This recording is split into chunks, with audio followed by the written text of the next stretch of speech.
everyone, it is so lovely to be back with you again. These last few months have been crazy, to say the least. Due to that, there has been a severe lack of videos, if you hadn't noticed. And after I started the year with such big goals, I failed at hitting several of my goals, and I'd like to take today's video to talk about that. I feel like so many of the messages surrounding goals out there, mine included, are about figuring out goals, making them achievable, working with them. It's rarely just flat out about failure. And even videos that talk about not meeting goals, they coach it as just that, not meeting the goals. It's softened in a way. As writers and editors here, you and me, we can appreciate the connotation of a word, failure. It sounds harsh, permanent, the absolute kiss of death. But as someone who has failed recently, as I mentioned, pretty spectacularly. I think my last video was March.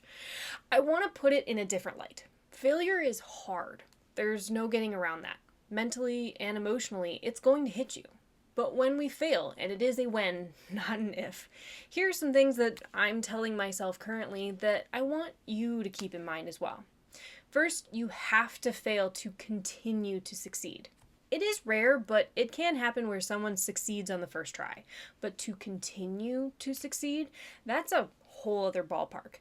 That first-time success is not likely to stick. Authors get in this comparison mode where they look at someone who pitched once and signed with an agent, or self-published and sold a ton of copies, and they're jealous because they didn't fail.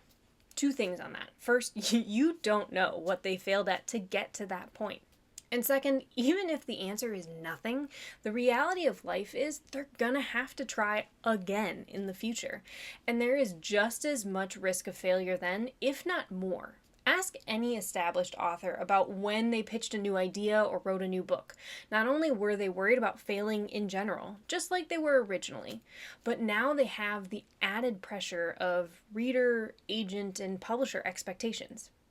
I'm not trying to scare you, I swear. My point in saying this is that there are always going to be ups and downs. Failure is always in a constant state of change if you're continuing to try. So a failure doesn't mean success isn't coming. And success doesn't mean that you won't fail in the future. Second, connected to that, everyone fails. And because of that, it shouldn't be shameful to admit, to talk about. It's the pressure we're putting on ourselves and the expectations we're putting on others that makes failure 10 times harder than it needs to be. Although note that I didn't say that it'll ever be easy. No one's perfect. Not only is no one perfect, no one even starts out as great. Let me repeat that. No one starts out as great. I think this is a key thing that's missed in the creative process because authors, editors too, all start in different places. You may see someone who wrote their first book, maybe you loved it, and you can think, damn, they just started out so much better than I did. And maybe they did, although you never know how much editing they went through to get there.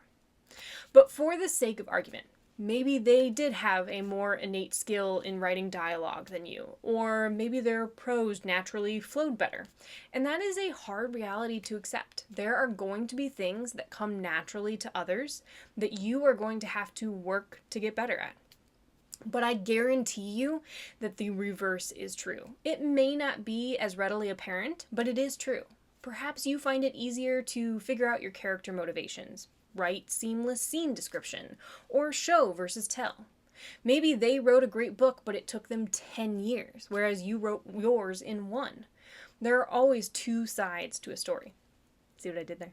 Third, even in failure, there were things that you succeeded at, and you need to honor those. Don't just focus on the failure. You've worked so hard to get where you are now, and there's value in that, even in a setback.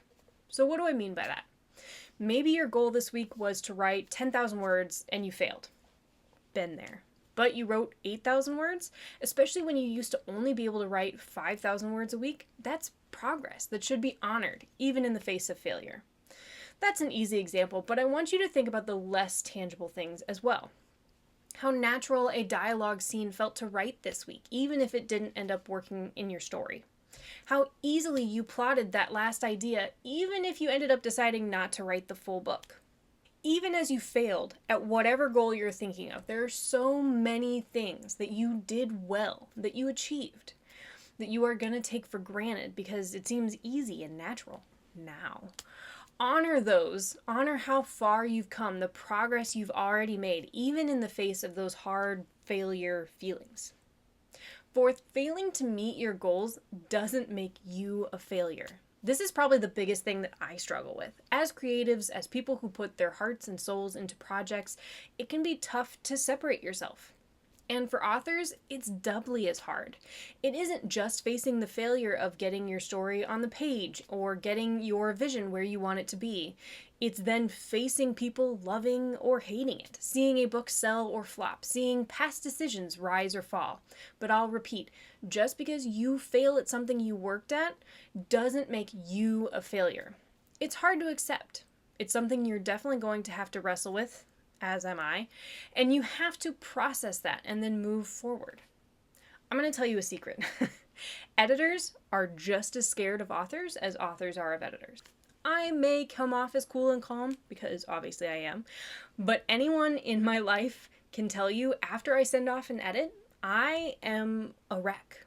Will the author like my ideas? Did I catch everything? Was my feedback too harsh or too soft? Did the feedback make sense? Will they hate me for ripping their book to shreds? Ask any editor. We go through a life crisis after every project because we are so invested with you. And it can be hard not to take that failure or rejection on a project personally, just like it is on the author side. You're not alone. Finally, failure is a roadmap, a rough, awful, painful roadmap. I can't tell you how many authors have asked me or joked with me about writing a writing formula, the book formula, what they could write to guarantee that their book works, that it sells, that people will love it. There is no such thing, because writing and reading is so subjective, it's so personal. What one person loves, another person is going to hate, and what works for one genre is going to flop in another. But while there is no formula that I can give you, you can make your own roadmap to success. It's not going to be quick or easy or fun, and it means a lot of failure, so get comfortable, my friends, because failure, as horrible as it may be, shows you your roadmap to success. It tells you what not to do, what to change, what to try next. Maybe you published a book and it didn't work. Maybe it was the wrong market, wrong audience, wrong time. There's a variety of things. You could focus on that wrong, or you could see what worked and what didn't, adjust and try again, then take the next time. Take those failures, see what worked, adjust, and try again. And that's what I'm doing here, and what I encourage you to do along with me. I failed at keeping up with these videos, clearly. I failed at getting 2 more author courses up on my site by June. I failed at a couple of secret projects that I will not name here. It sucks. Making this video isn't fun. It's not the happy message I like to send usually. But I'm glad to be able to share all sides of this beautiful process with you. So I'm reviewing, I'm revising, and I'm figuring out the second half of my 2024. And I'm sure there are going to be failures in that half as well. But I'm excited to see the progress I make. I'm excited to meet new authors, read new books, get new projects out there, and make 2024 still the best year yet. And I hope you'll join me on that journey. Hopefully this has been helpful. Don't forget to like and subscribe as it helps the channel. And until next time, fingers crossed it'll be next week, keep writing.